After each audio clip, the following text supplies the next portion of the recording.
নমস্কার। আরজিকর কাণ্ড নিয়ে ইতিমধ্যেই 3 জন আইপিএস অফিসারকে সাসপেন্ড করা হয়েছে। বিষয়টা খুবই গুরুত্বপূর্ণ। তৎকালীন সময়ে এই 3 জন আইপিএস অফিসার এই ঘটনার মূল চক্রী হিসাবে এখন চিহ্নিত করা হয়েছে, কিন্তু মুখ্য বার্তা যেটা ছিল সেটা কিন্তু ব্যাকগ্রাউন্ড থেকে এসেছিল, যে কার নির্দেশে এই আরজিকর মামলায় বা আরজিকর কাণ্ডে এই 3 জন পুলিশ অফিসারকে বা 3 জন আইপিএস অফিসারকে সাসপেন্ডেড হতে হলো। তারা কি দায়বদ্ধ ছিল? প্রশ্ন কিন্তু থেকে যাচ্ছে। না, এর পেছনে গভীর এক চক্রান্ত ছিল। এই 3 জনকে সামনে রেখে ঢাল করে ব্যাকগ্রাউন্ডে কেউ কাজটা করছে।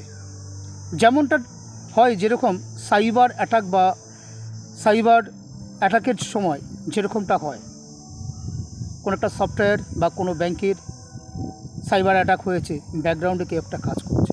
সেই মাথাটাকে সিবিআই, বর্তমান প্রশাসন বা বর্তমান রাজ্য সরকারের পুলিশ কিন্তু এখন ঘোলা জলে মাছ ধরতে নেমে গেছে।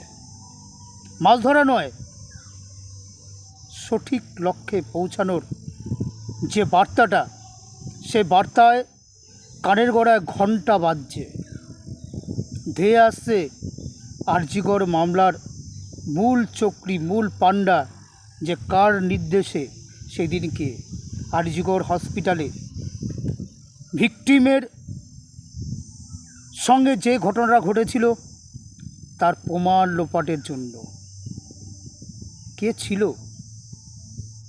কে ছিল সেখানে ব্যাকগ্রাউন্ডে, আমরা ঠিক জানতে পারব।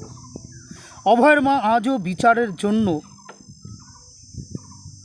এখনো পর্যন্ত বসে রয়েছে।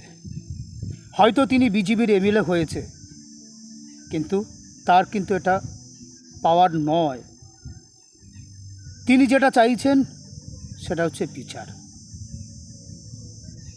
হ্যাঁ, এটা ঠিক, অভয়ের মা তার মেয়ের বিচারের জন্য, মেয়ের বিচারের দাবিতে এই ব্যাখ্যাটাকে বা এই প্রশ্নটাকে সামনে রেখে উনি ভোটে লড়েছেন। আমাদের উচিত ওনার মেরুদণ্ড হিসাবে ওনার পাশে দাঁড়িয়ে অভয়ের মাকে তাকে সাহস জোগানো।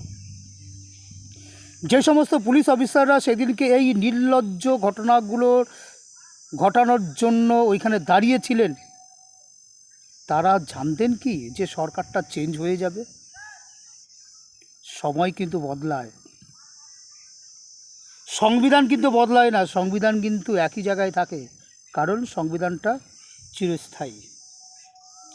সংবিধান সংশোধন হতে পারে, কিন্তু শাসকের আইন যেটা ছিল এখন কিন্তু সেটা নেই। এখন আইনের শাসন চলছে।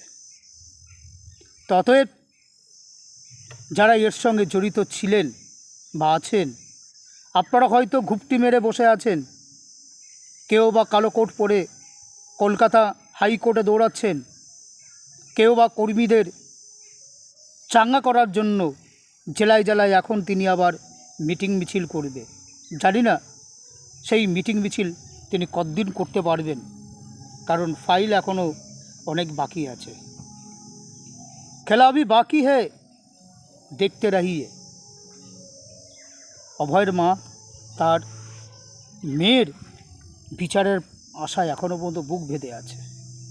আমরা তার সাথে আছি। বিচার আপনি নিশ্চয়ই পাবেন।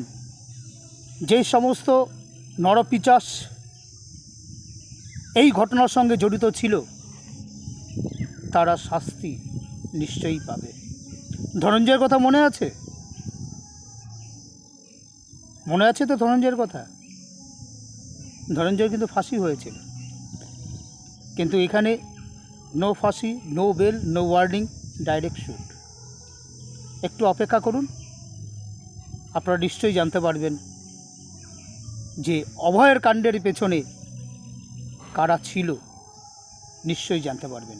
ভিডিওটার যদি ভালো লাগে লাইক এবং কমেন্টস করবেন, সঙ্গে সাবস্ক্রাইবটা করতে ভুলবেন না। এরকম প্রতিবাদী কণ্ঠ নিয়ে আমি আরও অনেক ভিডিও করব। আপনাদের সঙ্গে থাকব, আছি। নমস্কার।